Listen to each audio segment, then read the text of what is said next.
The Drake room. I actually showed that video to the CMO of L'Oreal, and they actually said to me, "Oh, can we get one of them beakers?" And I'm like, "Oh, hang on, just need to explain, none of that really doesn't exist. It's just Kit Kat having a laugh." And that's what Kit Kat do. They're humorous, they create content around breaks, they're so focused on their big idea, yeah? I mean, they produce videos like that, and people see it and they go, "That's funny, I'll share that."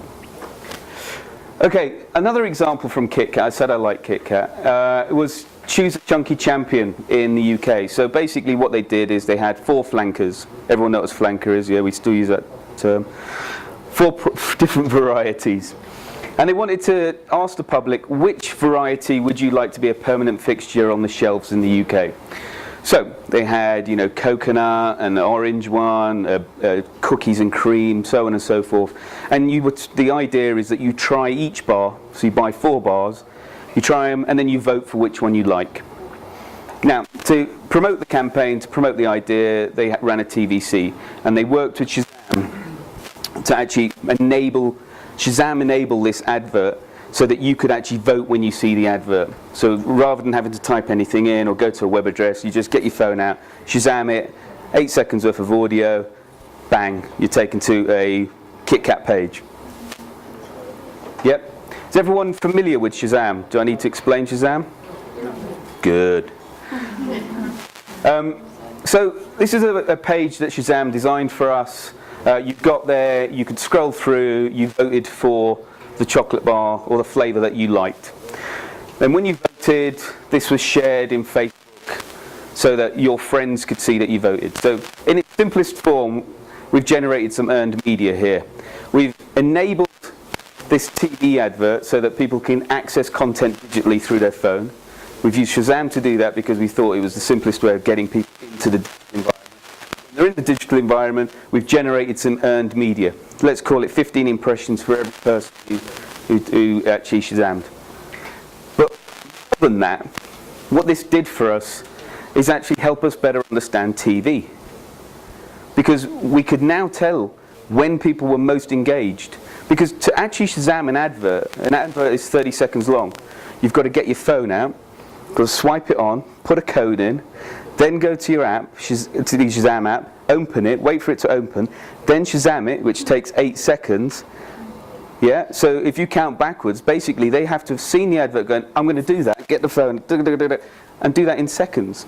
So we know they're paying attention, we know they're watching, we know they're paying attention, we know these are the programs that our consumers, our most engaged consumers are watching. These are the channels they're watching, these are the times of day they're watching. What does that help us do? Improve the efficiency of our TV buying. Much more than Barb data or any other ComScore data or any other data we could get our hands on, we know when Kit Kat viewers are watching, what times, and so on and so forth. So we can improve our paid media. That's an impact of earned. So this is like basically a happy outcome, a happy, we weren't expecting this, but now we know this. We run Shazam for a lot of advertising in the UK, especially with Kit Kat.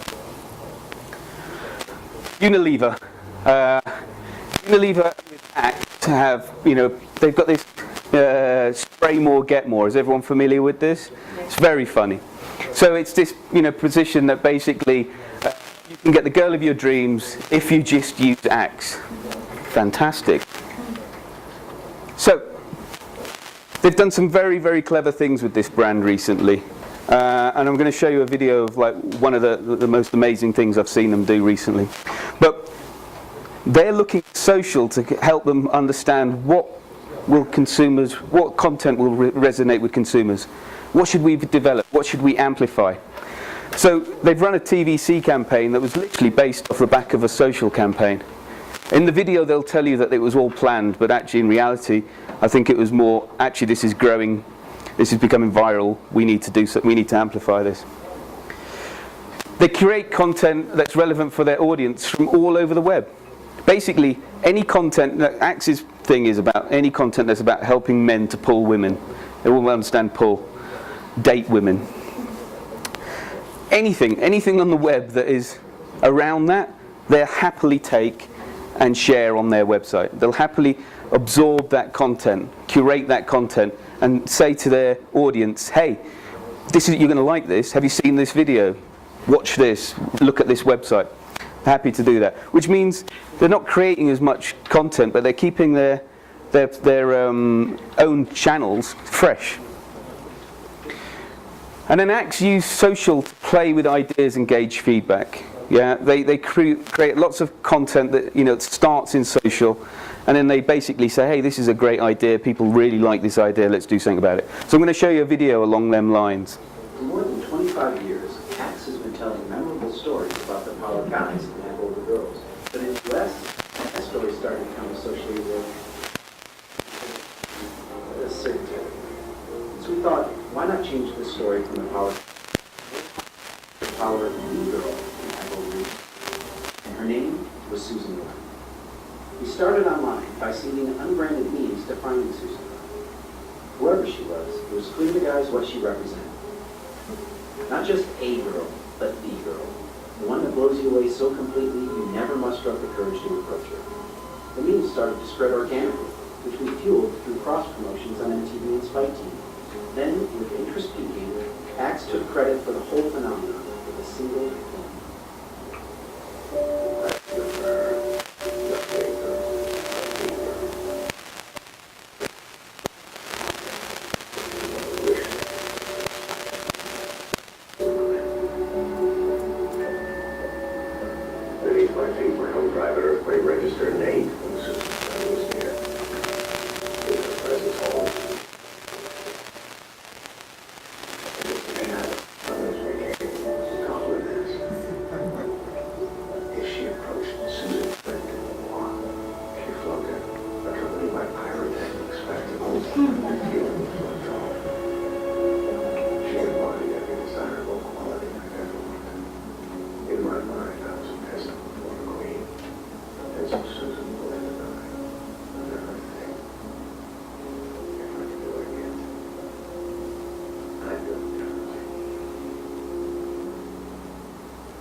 The film got the world talking. Everyone could relate to the girl that got away, and no one could believe it was coming from Axe. Other celebrities and comedians started fessing up, and inspired a documentary about a guy traveling cross country with his own Susan. It even led to a web series featuring Axe Ritual for New Girl. But the term firmly planted in pop culture, it was time for guys to start declaring their own Susan. With Facebook Connect, a mobile and online experience allowed guys to virtually take over Times Square, replacing every ad on every billboard, taxi top, and bus shelter with romantic messages declaring their very own Susan. These newly crowned Susan Glens were able to explore and take photos of their visit to share on Facebook. This even led to a banner campaign featuring the real girls that wanted to share their excitement about receiving the honor. The world was infatuated with Susan Glenn. What happened even if they had one? The girls were eager to be the one in the team. Now, only one question remains. The Susan Glenn found enough to turn around the brand's sales numbers. Not only did she help beat the brand's Q4 numbers, she ended up beating their numbers for the entire year, proving anything is possible when you hear from Susan Glenn. It's a good example, eh? Okay, so I've got one more final case study, he hopes. As I said, one final case study here, but I'm going to go backwards because that's kind of how this happened. So the Jaguar team in the UK actually started social listening, and they started picking up a trend that actually the new car launch of the F-Type, and I don't know if everyone's seen the F-Type, most beautiful car on the planet, and will eventually when I get a pay rise. They started hearing in social that women were talking about this car, and this shocked everybody because women never talk about Jaguars. So can you explain problematic by I will do. I'm going to come on to it. Okay. So that's why I was going to start in reverse. Because they identified a trend saying, well, women are talking about the car. This is a first. Why are women talking about this car? Because if we think about a Jaguar owner, who are they? 45-plus-year-old men, yeah, CEOs, stuffy, wear grey suits, a bit like this one, about my age actually. So it's this car never appeal to them. So what we said to Jaguar is, we need to explore this space, and we need to, target these people, these we identify them. And they said, well, we don't want to disrupt our existing media, which is all aimed at men. The advertising is featuring men. The adverts feature men. The print adverts feature men. We don't want to change that. We're not sure that we should. How do we get around it? And this is where we brought programmatic buying in. So programmatic buying is basically using technology to identify consumers based on cookies and third-party data and your own data. So what you do is you look at people's browsing behavior and you determine, okay, we believe this person fits this demographic, and then we can target just that person, with a unique piece of creative. So what we're able to do is we're able to say, okay, we're going to create a display campaign that is one features a man and one features a woman. And in Jaguar's case, one features a green car, one features a red car, one features a blue car, one has this message, one has that message, based on who we thought you were. And we use this technology to go and buy a single consumer. So rather than traditional buying, if you think about the way we traditionally buy media, we buy thousands of impressions, hundreds of GRPs at a time, based on context.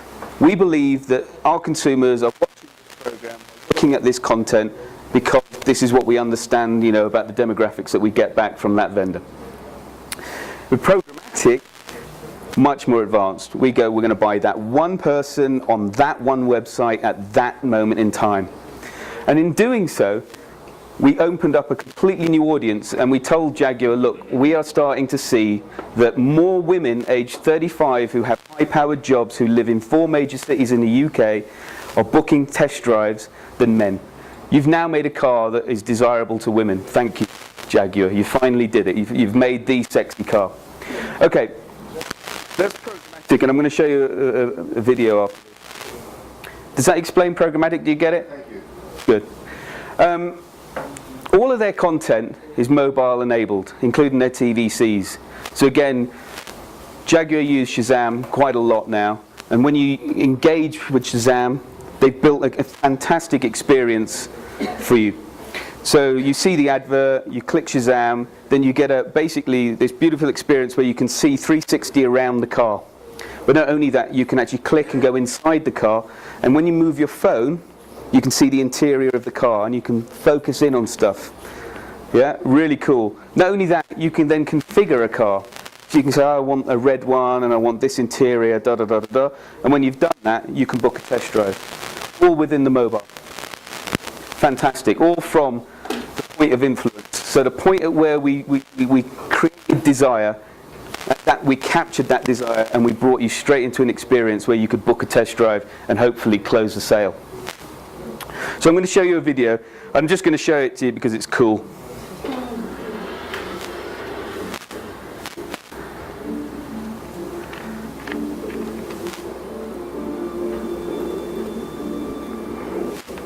Have you ever noticed how in Hollywood movies all the villains are played by Brits?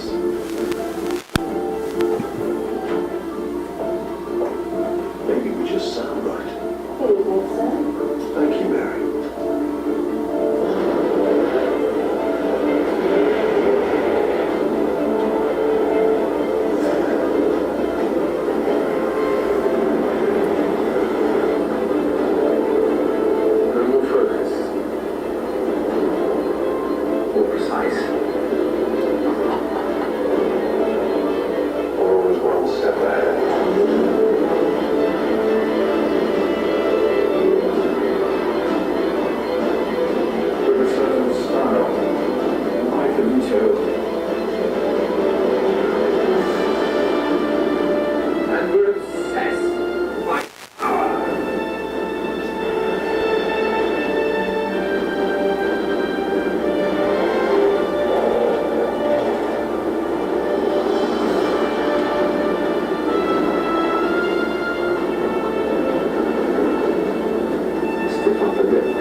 It's good to be back.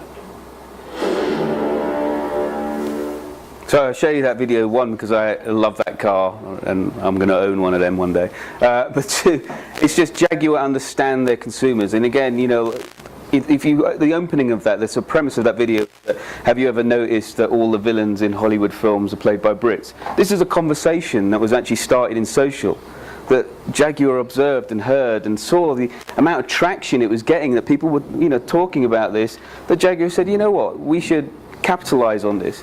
And then they brought in this new hashtag, it's good to be bad, because again, you know, they're playing off of this sort of Bond type thing. So they're going, you know, and this video was actually produced for the American market, and it's done very well. And since the launch of the programmatic, the launch of this new car, this new campaign, Jaguar sales have increased by 19%. One of the few car companies that's doing really well at the moment. Really turned around their fortunes.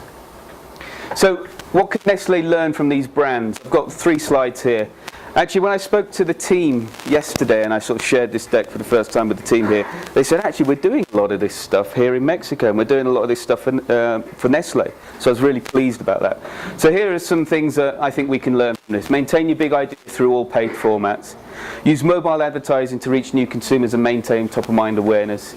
Connect TVC to digital, TVC, television commercial, so everyone's clear, through to digital through technologies like Shazam.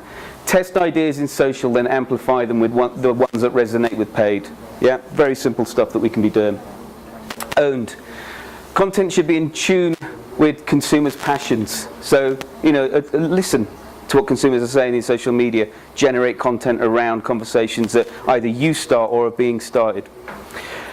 Curate and tailor content relevant for your target audience. Explore content partnerships with companies that are in keeping with your brands.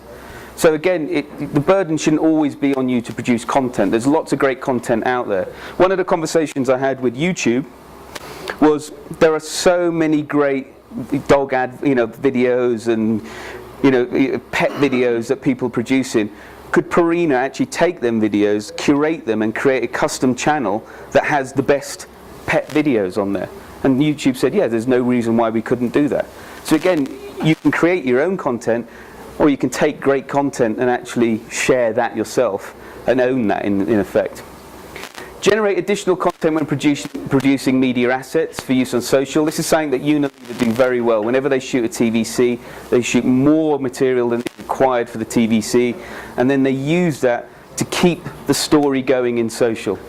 Yeah, and I think we've seen that with Old Spice. They did a lot of this, keeping the story going, creating more assets for use in social. And then develop emotional content that looks beyond the benefits and specifications. And that's one of the reasons why I wanted to show you the Coke video and the Jaguar video. It's emotional content. For me, that is. I mean, I'm being quite nationalistic when I show you that video, I know, but, you know, I share it. I'm sharing it. But I've got an example here of Nestle brand creating great emotional content. I don't know if you've all seen this.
So that's a great video, and a video that people love to share with their friends.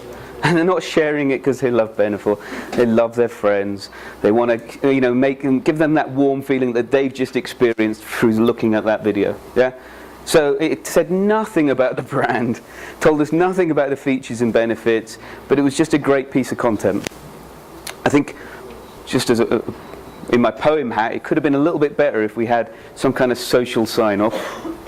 But what do I know? So earned. Encourage consumers to generate their own brand stories. As I said to you before, they're more believable coming from the consumer. Use social to play with ideas, engage consumer feedback. It's a great way of actually, a great test bed. What do you think to this? Maybe engage with your advocates. Now you can identify through Facebook your advocates, and Facebook can help you, say, tap off 500 of your most engaged users, and you can have a one-to-one conversation with them in Facebook, or bring them into maybe a CRM. Use social to react quickly to global and local events that resonate with your consumers. Share consumer stories on paid media and owned properties, and use mobile to enable consumers to share consumption of the product. At the point of influence, at the point of consumption, consumers should be able to share something. And I always sort of pick up a Coke bottle or San Pellegrino bottle, whatever it may be, and say, I'm enjoying this, can I share this with ease? No, I don't see any way I have to go and I'd have to go to Coke's Facebook, what is it, I don't know, it doesn't tell me, so on and so forth. Why don't we just make it easy? This is your number one owned asset. There's more of this than any other media you've put out there, and this should be working really hard for you. Okay, so now we're going to get on to poem tools. That was the fun part. This is where it gets, this is the serious part. Because it's great learnings, and we can all adopt some of them ideas, we can all bring them into our brands and use some of them ideas, and think about how we can make our campaigns more social by design, think about how we can connect our ecosystem, so on and so forth. But how can we prove that it's actually having an impact? And how do we know what we should do? So, we've been working with Nestle. This took us a year to work on all of these tools, to actually come up with a tool set that you can use in market to help you identify what you should do and how well you're doing. So we're going to take you through a few of these. So we have some tools that we've put in pre-campaign, and we're actually going to take you through a poem audit today. So after I finish this session, we're all going to get to do a poem audit. It's very easy. It's 30 questions. It takes about 20 minutes to do, and it will give you an understanding of how well your brand is optimized for poem.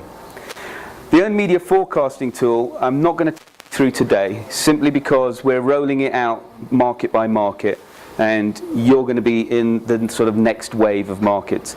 But basically what it does is it helps us identify the right KPIs for your brand in social.